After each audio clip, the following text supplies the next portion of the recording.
Okay, this is my first reaction video to Letecia Stauch, who is the stepmother, or was a stepmother, to her 11-year-old stepson, Gannon Stauch, who she ended his life on January 27th, 2020.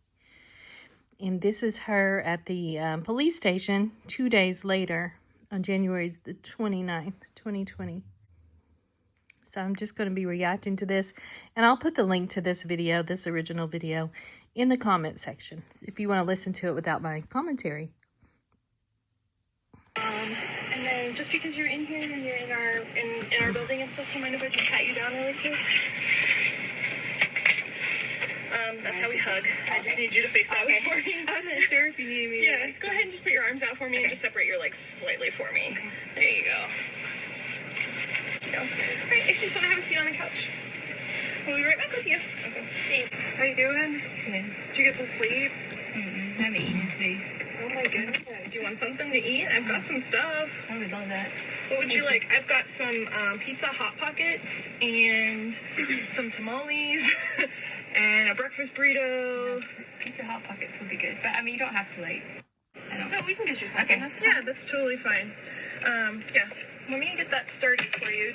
I have, like, Coke and Sprite and, like, apple juice. Do you want something like that? Do you have diet? We searched high and low for diet, and there's no diet. I'll take a regular Coke. Thank you. All the vending machines are even sold out. Thank you so much for getting that. Yeah, absolutely. Here's my card, just so you have it, so I don't forget later. And I'll get that. Okay. So that's my partner, Detective Houston. I know you saw Mark with me yesterday. Right. I work with a couple different people. Okay. So you're like in charge of? No, I wouldn't necessarily say I'm in charge. Yeah. It's just, we all pitch in and help out where we can. So, where did you park? Did you park in the garage? Mm-hmm. A parking ticket, yeah, that one. Oh, okay, yeah. Perfect. For validation, what kind of vehicle were you in?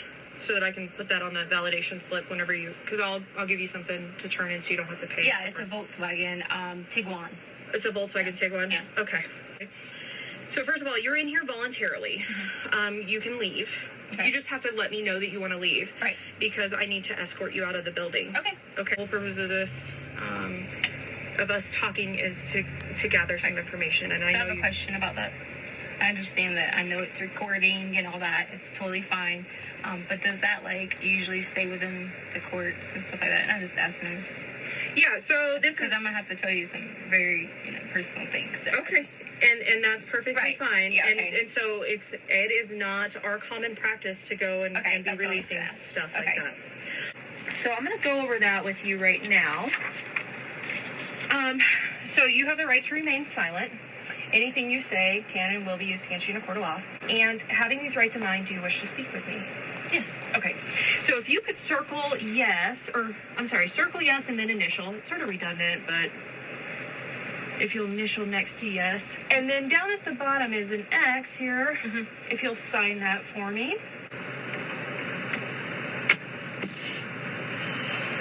Oh, thank you so much. What's your middle name? Okay. Well, it's, I do my maiden name, which is Hardin, Hardin. She has reported her stepson as missing, or that he went to a friend's house to play and then he never returned.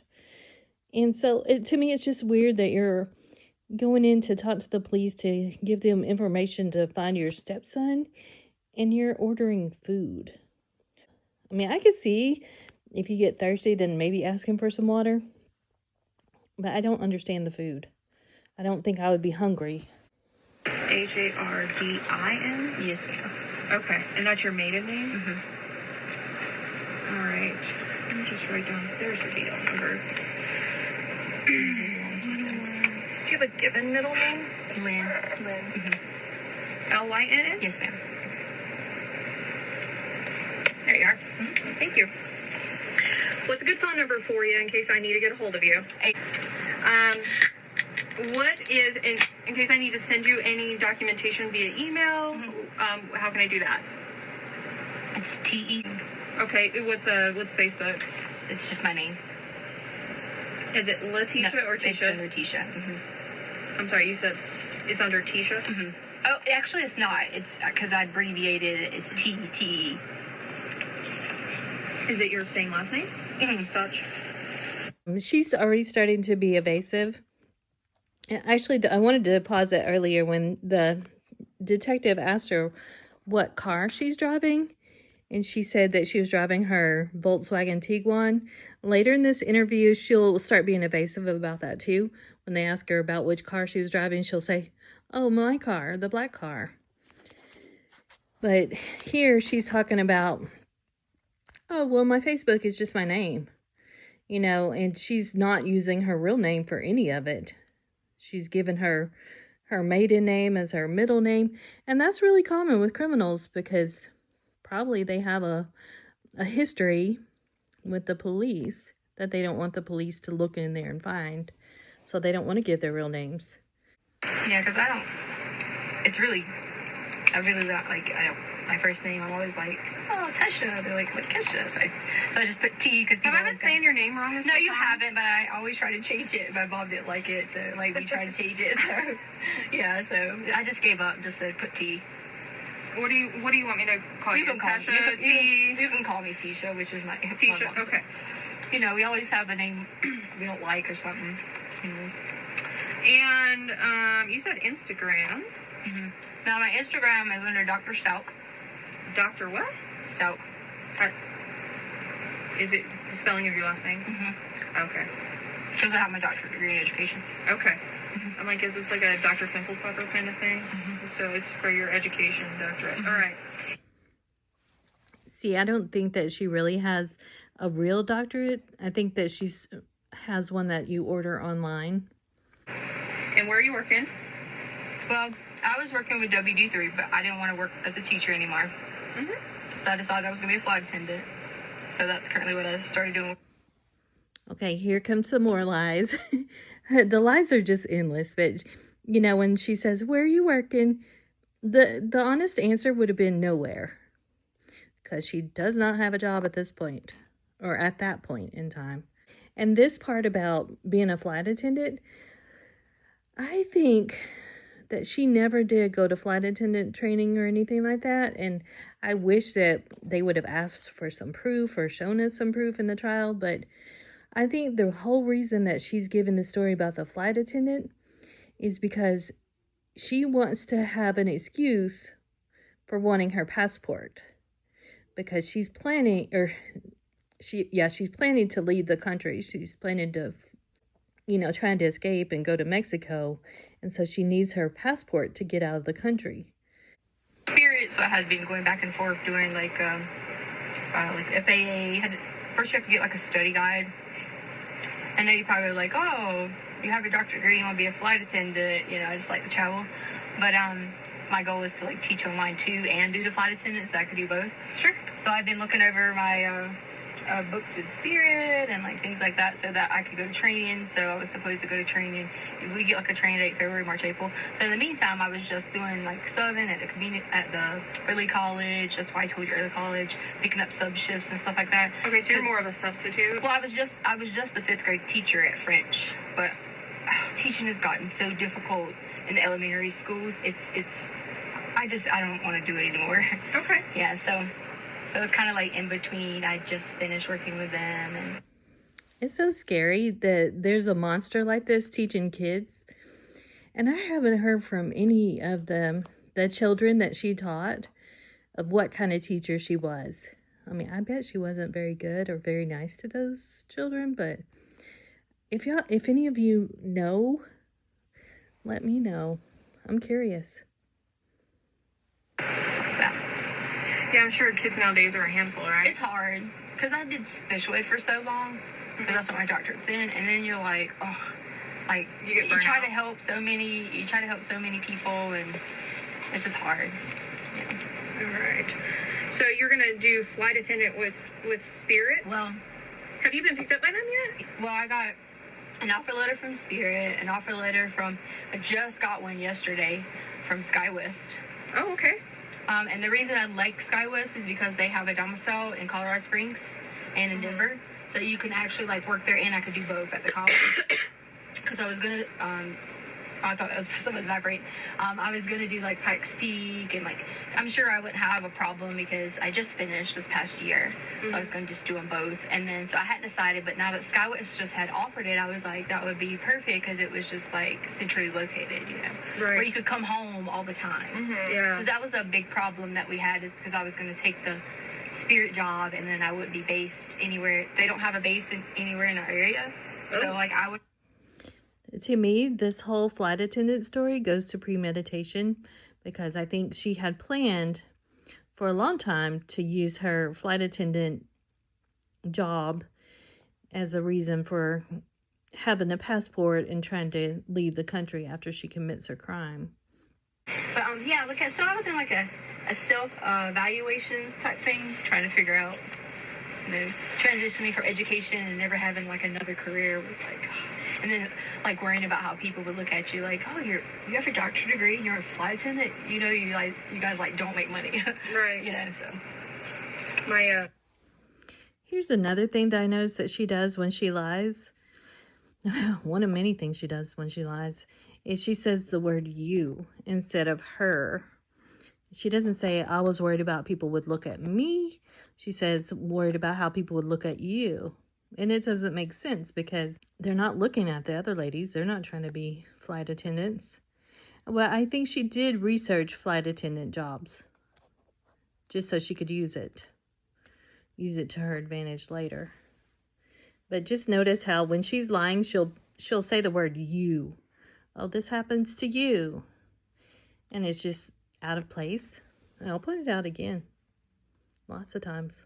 what happened, let me just say this in case it comes up like somewhere, but Spirit flew me out to do the December 20-something training, right? Problem is, I didn't have anybody to watch Harley, and Albert was working night shifts. And so it's always hard because it's always on me to find babysitters for everybody, all the kids. It's always on me. This is what they refer to as distancing language, is that she doesn't name Gannon. You know, like she just said, it's on me to find babysitters for all the kids, not for Gannon and Lena. And she said something like, it's on me to find babysitters for everyone. Now, Harley's 17 years old. She doesn't need a babysitter. I mean, probably all she's doing is coming home from work and going to sleep. So, she's only talking about Gannon and Lena, but she does not want to use Gannon's name. Get out there, and he was supposed to help. I know she's 17. We let her stay by herself, whatever. But through the night, because he was working 6 p.m. to 6 a.m., that kind of scared me. And so, like, she just joined the Air Force. So, like, I know she's going to have to learn how to, like, shoot a gun, protection, but, you know, like, she's not ready yet. Mature. Like, she's very mature, but she's not ready. So I came back, you know, and I was, like, talking to them. I just told them, I was like, my daughter's at home, whatever. And they're like, we can move you to the next class. Like, I think it was February, whatever. So anyway, so just in case you're like, oh, I thought you were, but I did fly out. They flew you out or whatever. And I came back because I was panicking about her, the dogs, everybody to take care of. So, okay. Did you hear that? So I came back because I was panicking about her, the dogs, everybody. Not Gannon and Lena, but everybody. And the dogs come before the children, the small children, to her. So that's a pretty good indicator that to me, she's just admitting that she's guilty because she's refusing to use his name and she's distancing herself. And I don't know if you heard her saying, they flew you out, whatever. They didn't fly these ladies out. And I'm sure they didn't fly her out either. Right, yeah. So, why don't we talk a little bit about what's going on? So, I understand, so initially you didn't tell me some things because Albert was there. And when we say Albert, we're talking about Eugene. Yes. He doesn't like Eugene because his dad is Eugene, and he was a child molester. Okay. He, like, raped his sister. So he freaks out about the word, like, if he hears Eugene. But I said maybe that might help you. If you don't have to call him Eugene, it probably would be. Okay. Yeah. So what I want you to do is take me through Sunday into Monday. Okay. and be as detailed as possible as to what you were doing, who was there, where you were at, how long you spent, etc., etc. Okay. Because the more detail I have, it might spark something for me. Is it okay if I take my notes out? Because, like, I wrote down all kinds of stuff. Yeah, absolutely. Because I was like, Okay, let's try to keep an eye on these notes, because you see where she had her notes, they were on her person, they were in her pocket. And they say in trial that they never found these notes. And there's one time she was trying to go to the bathroom, and the detective was asking her, well, you don't want to take your Hot Pocket to the bathroom with you, right? And she's like, oh, that's right. And then she puts the Hot Pocket down and picks up the notes and takes them with her to the bathroom. And I think that's where she flushes the notes down the toilet. write down anything he might, like, say, and just in case, because I have, like, notes from different things or whatever. So we already talked about the beginning things, so I figured you're reading that then. So my paper is that we're at the same story that we started with, but then you want me to start with Sunday, which was the day that we went hiking, right? Yes. Okay. So we went hiking at Garden of the Gods. We actually, did you see the picture from Garden of Gods? I didn't. Okay, so we have pictures where we went to Garden of Gods. We were going to take the dogs for a walk, but then my daughter got called in to work because she works at Massage Therapy. Okay. So we were like, okay, we're going to go hiking. The crazy thing is, like, it's always like, got one kid likes to hike a lot, the other one don't. So spent the whole time like, come on, let's go. We got to burn calories. Excuse me. All those type of things. Gannon, he started having a stomach problem, and he pooped in his pants. So it kind of cut our hike. It bothers me because she talks about how Gannon has stomach problems and has an accident, but she doesn't mention ever taking him to the bathroom. I mean, isn't that a common sense thing to do if your child has a stomach ache? Like, you just rush them to the nearest bathroom? She never says a word about taking him to the bathroom. That's odd. A little bit short, but I was like, it's okay. It was getting kind of cold. I say cold for me, but I'm used to like 80-degree weather, so it was kind of getting cold. So we decided to go home. Okay. So we go home. I don't really remember what we did the rest of the day. It was probably just like random things around the house. I thought we went to dinner. Oh no, we didn't get dinner because he wanted to take a bath. That's what it was. So he came in and that's when he asked me about the whole bath salt thing. Okay. And see, there she said that she didn't get dinner for them that night, and I believe that because I'm pretty sure in trial it came up that on the neighbor's security videos that it didn't show any vehicles leaving that night. So I'm pretty sure that those children did not get fed that night. But later she'll change it to they went to, what did she say, Burger King, because it was Gannon's favorite restaurant. And then she changes it again to being Carl's Jr. So I don't think she fed them.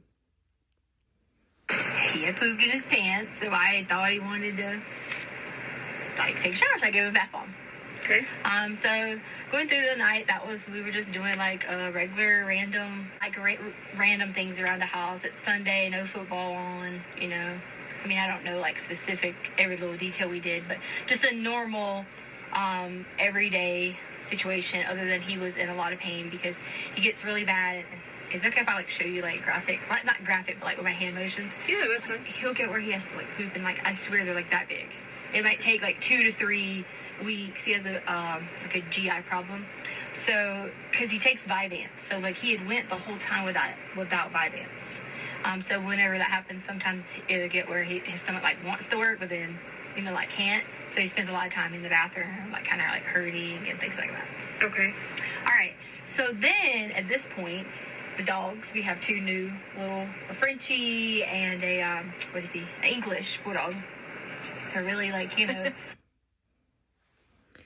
This part is very common with criminals. If they claim that they're dog lovers, then they can't be criminals because criminals don't like animals. They're bad for that. Very, very gassy or whatever. And, life goes on. But so Gannon had started a candle. Again, normal day. He's very responsible in terms of if you give him something and say, do this, and like a list to prepare.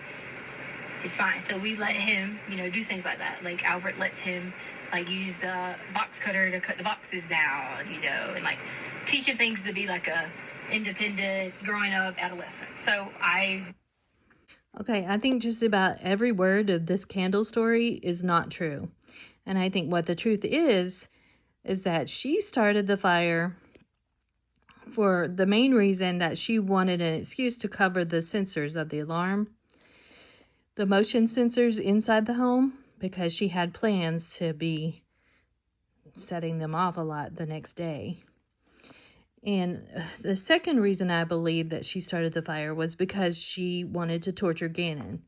And I believe that she burned him on purpose because she's evil and she wanted to hurt him. didn't see a problem with him, you know, light a candle, whatever. Okay. Well, I don't remember the exact time. I'd have to look at when the fire thing went off. I was tired. Albert had left because we spent the whole night up prior with Saturday because he was going to train in Oklahoma. So we stayed up most of the night. Okay. You know, just everybody was going to miss each other, wouldn't see each other for a while, whatever. That part is disturbing to me. She's talking about how they stayed up all night because she knew that everybody wouldn't see each other for a while. And I really think what she's wanting to say is that she knew that Albert and Lena wouldn't, and Harley wouldn't see Gannon ever. Yeah, I think she said Saturday night they didn't get any sleep. And then here it is, Sunday night, they don't get any sleep again. You know, of course, Sunday night's the night that she's, you know, trying to fix the carpet. And what else was she doing? Oh, she was calling in to her work saying she wouldn't be there, or sending an email or text or something. And also calling Gannon out of school. And she was texting Albert saying that she was not going to allow Gannon to go to school on Monday, January 27th, 2020. Like, you know, tired. I had dozed off for a little bit. And Lena asked me could she stay up and still watch the rest of her iPad or whatever. Usually I'm always like, no, like strict, like, hey, no, you can, you know, whatever. But I did feel kind of bad because it was just her birthday, and at the same time being her birthday, we had a lot of stuff going on. Right. So we made it about her, but like I was trying to give her a little bit extra because not everybody got to make it there. And we went all out for Gannon's birthday. Like we took him to a Rockies game. We took friends with him. I mean, you know, like popcorn, hot dogs. But we didn't do that with her. But in her defense, we bought her a Switch. So it was kind of like different, but she didn't understand that. So I let her stay up longer than she's supposed to. As like a, you know, not necessarily bribery, but, you know. So she stayed up a little bit later. And so she was still kind of, she's a very hard sleeper, and she's hard to, like, pick up, move if she falls asleep, whatever. But I could tell she was just barely asleep when I went in there. So it starts beeping. It's like a beep, beep, beep, beep. And I thought that someone was coming in the house. So I look and don't see anyone at any doors or hear anything. So I was like, I thought it was just a sensor. So I hit in our 2564, which is our alarm code, but it didn't go off. And I was like, what is wrong with this thing? So I walked to Lena's room, because the alarm is in her room, and I walked back like through the top part of the house, and you've been in the house, so you know. She's about to describe how she puts the small children and the dogs into Al's truck, and they drive around the block or something like that. But according to the neighbors, they didn't see any vehicles leaving the house that night. So they're not eating, they're not sleeping. I think she's on drugs. I don't know what kind, but I mean, why is she not hungry and why is she not sleepy? Part of the house? I haven't been here. Okay, so there's the upper level and then there's the below basement. So I like walk back and forth or whatever. I didn't see anything going on. Then it started saying fire, fire, fire, fire, fire. Like it kept saying fire. Oh wow. So and I thought it was you know how like so there's like sensors for your fire alarm and then there's sensors for your like alarm. Mm-hmm. So I was just going to everything trying to like fan it while it was going off because I was thinking kitchen, fire, nothing's wrong, whatever. So I was putting like towels over some of the sensors because See, that part is very important to me because she's explaining why they're not going to be able to see the motions that she's taking the next day, or that anyone's taking inside the home on the next day. So to me, this is premeditation. She set that fire because she wanted an excuse to put towels over the motion sensors inside the home. So she's explaining, this is why you're not going to be able to tell who was moving around inside the home the day that Gannon lost his life, or as she would say, ran away or disappeared, was abducted. She had a lot of stories. That was like monitoring the fire thing, whatever. And then I realized it kept going and going. So then I see smoke coming up from the downstairs. So I run downstairs, and the idea of a big fire is anything that I see on fire pretty much, and there's smoke, that's just. Okay, so I want to pay close attention to this part of the story. So I believe that what she says, that she sees smoke coming from the downstairs, so she runs downstairs.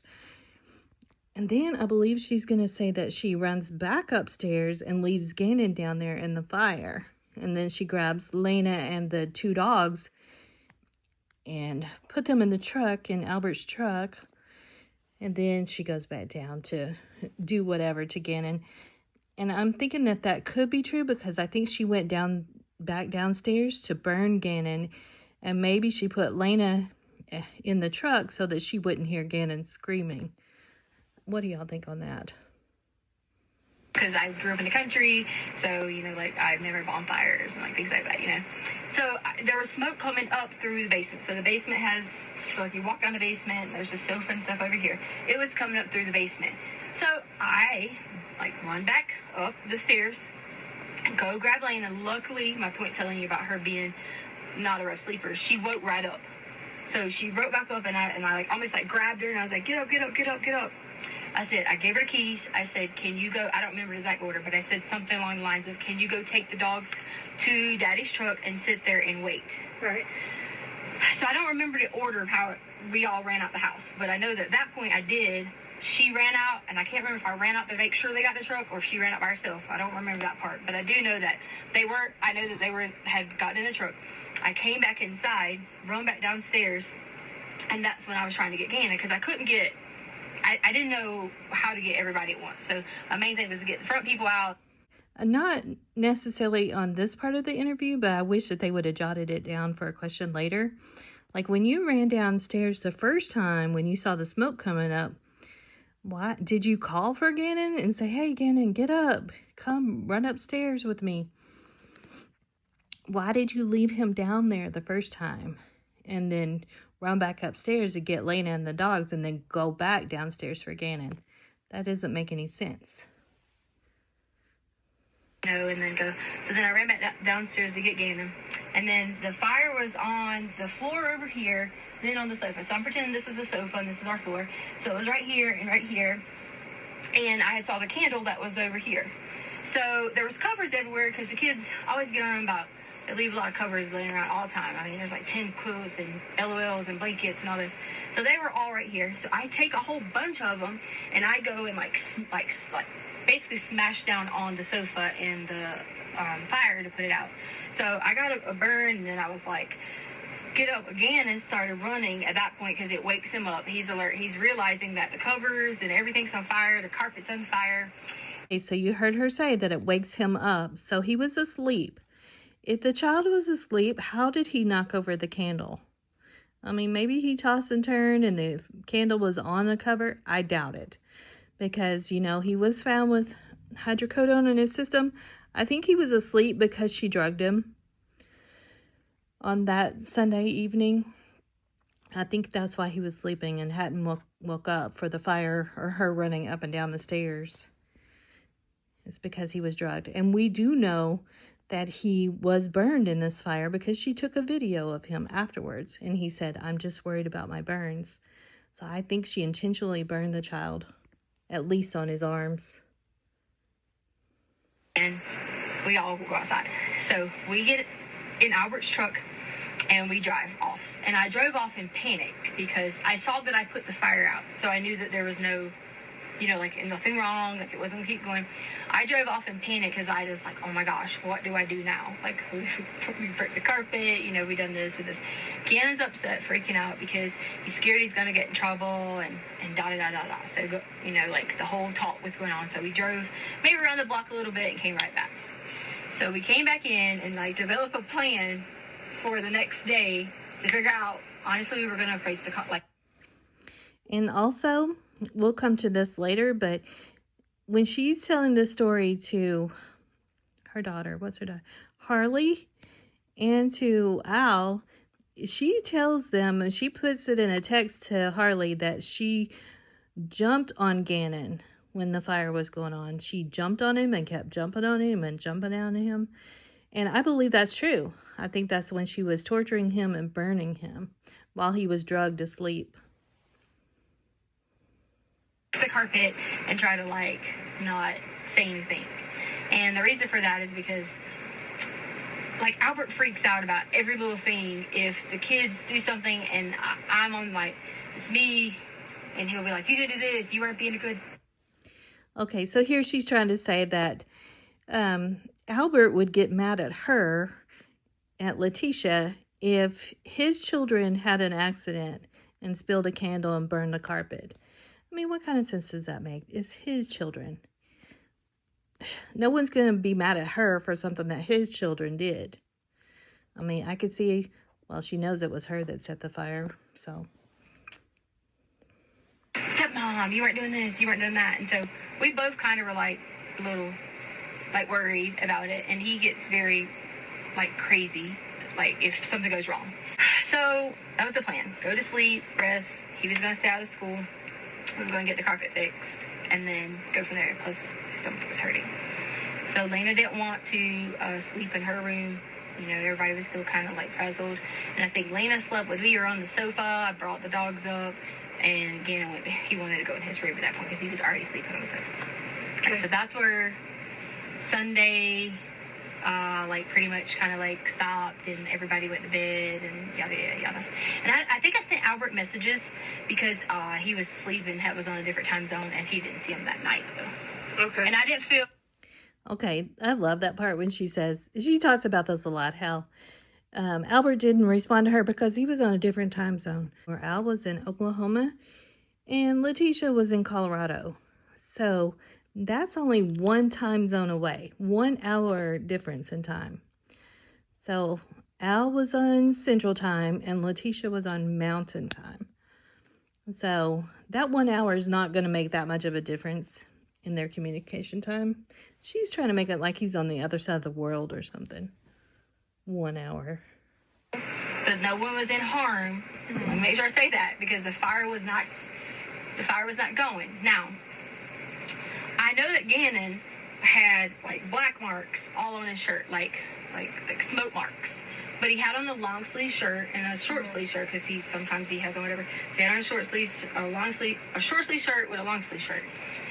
So I didn't see him in any kind of, like, nothing other than the little burns that we had. I didn't see. Where did you see burns on Gannon? All right, so with Gannon, I just saw that. Okay, so, like, on the top, like, right here. So, like, say the shirts are here. So, like, right here there was a burn, and the reason for that was I think whenever, like, he was trying to come up, it kind of burned him a little bit. I'm not gonna make an assumption. I don't really know. And as far as that, I didn't see anything else. Like, I didn't know any, like, other differences or anything like that. All I saw was that. I said, "You okay?" He ran out the house. He was firing out the house. Everything was normal. Yada, yada, yada. Now, I'm going to let you know in a little bit why he was bleeding. Okay. But at that point, when you get to the Monday morning thing, I'll let you know about that. Describe the flames for me. How tall are these flames? See, that's so disgusting. Is she's going to let you know in a little bit why he was bleeding. Acting like, oh, well, his bleeding was no big deal. Oh, his bleeding was a very big deal. He was bleeding because this monster took his life in horrible ways. Is it, like, smoldering on the carpet, sort of kind of creeping across like a grass fire, or is it, like, coming up, working its way up the couch? Like, how is it working? I really don't know. I know that it was, like, here, centralized on the floor, but, like, I could see, I think the smoke might have, like, kind of intimidated me more because I spent the whole night coughing. So I think that kind of intimidated me so much because the visibility was starting to be a little bit, like as if I had walked into a small little fire. And I was just afraid that it was going to, because, like upholstery for the couch, that was my biggest concern, was the upholstery for the couch. So, okay. So I would say, it was like maybe like in this area, like right here. It wasn't like here. So the flames were, 2-3 feet high, you think? How much light did you see coming off of this through the smoke? I don't know. Okay, and that's fine if you don't know. I'm not like a professional, and I was in the moment of freaking out to give you an accurate answer. Sure. Because I don't want to tell you what's here, but it might have been here. I don't want to tell you this, and this. I don't know. This is all based off of your memory to the best of your ability. Right. And that's all it is, okay? I do know that I saw covers coming up on fire. What covers were coming up on fire? Like, he had a cover on, because he was sleeping on the sofa. What was he covered with? What do you mean? What kind of blanket? You had mentioned there was LOLs, there's quilts. Oh, which color? What blanket was he using? Oh, I'm not sure. There was a couple that were there. There was a black. They were all, some of them, I put them all back in that bin that was sitting there. He said you didn't. I haven't been in the house. Okay, so there was black. It was like a little furry. There was watermelon ones. I don't remember specifically which one he had, but I know that there was blankets in the area because they always leave blankets around. It was a mermaid one around. But the whole collaboration of when I grabbed them and put it out, I grabbed them all and done it. So, okay. Yeah. All right. Were any of them damaged whenever that happened? Oh yeah, they all. I left them all there when I showed them that night that they were damaged or whatever. Okay. Well, I haven't been in the house either. Okay, I'm sorry. Yeah. I'm speaking to you like you. Yeah. Nope. I didn't go into the house either, so I was trying to make sure that we're. Yeah. So then, Gannon decides that he doesn't want to go to school because of his tummy issues or because he's going to help you with the carpet? It was kind of a combination of both. Okay, and who excused him from school? I had texted Albert and said, could he not go to school for his stomach? Okay. Because he was hurting with his stomach, but also the whole plan was that we were going to figure it out. So who actually contacted the school to excuse him? It wasn't me. I didn't. I don't know. Okay. Well, I believe that she's lying here too. I think that it did come out in the trial that Letecia actually did call Gannon out of school, called the school to let them know that he would not be there that day, that she ended his life. And I don't remember the evidence in the trial, but I remember FBI Detective John Grusing, that he said that he knew Letecia had called Gannon out of school that day, and he asked her anyway to see if she would tell him the truth, and she didn't. She denied calling him out of school. Did someone contact? Because I didn't. I would assume that somebody would contact the school, or you probably would get a phone call. I know with my kids' school, if they're not there by 8:15, the office. Then they would call Albert, not me, because he would have the the automated system where he's like, your child's missing. Your child is missing from school. Self-censored. She said they would say, your child's missing. Oops. Oh, I guess that's okay to say. Yeah, your child's missing from school or whatever. So she's just admitting that it was premeditated on at least Sunday night, that she was going to be ending his life on Monday, so he couldn't go to school. He couldn't be at school while she's trying to end his life. Whatever. Okay. So that's Sunday. And also, she's admitting that she premeditated calling him in as a missing child to the police. So I think that was her plan all along, was that she was going to end his life on Monday, keep him out of school so she could end his life, and then she was going to call the police and say that he ran away, that he was missing. You're saying a lot of we and that kind of thing. So you mentioned earlier that Harley had gone to work. Mm-hmm. She got called into massage envy. Mm-hmm. So who went on the hike? So it was originally going to be all of us. Harley, me, Gannon, and Lena. See, this is a disgusting thing that she does, is that she does not want to be asked questions. And she's defiant about it. So she's just given this attitude like, no, you don't get to ask me questions. And if you do, I'm going to give you the runaround. I'm not just going to answer. I'll answer what I want. And this is not something I want to answer. So she's going to give them the runaround and say, well, it was going to be all of these people, but then this happened. So figure it out.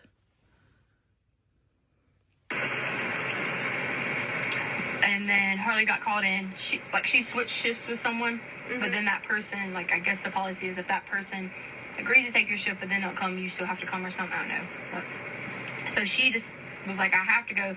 She's only going to be working there like a few more weeks or whatever. So I told her, I was like, don't burn any bridges. I know it sounds crazy that you have to do that, but you got to go in. So she went into work on Sunday. Okay. So it ended up being you, Gannon, and Lena that went hiking. Right. Okay. And so then let's go through Monday. Okay, so you know, Yep. So here's a good stopping point for part 1. This monster of a person just disgusts me. And I wanted to review this interrogation because it was the closest to the time of the crime. And I believe it has I don't want to say the most evidence, but she just describes a lot of injuries and blood and all kinds of bodily fluids on Gannon, and it's disturbing. But anyway, let me know what y'all think. I'm going to get ready for part 2 the next time. So this is my first video on Letecia. I've been studying her for, I don't know, probably a year. There's just so much information about this case.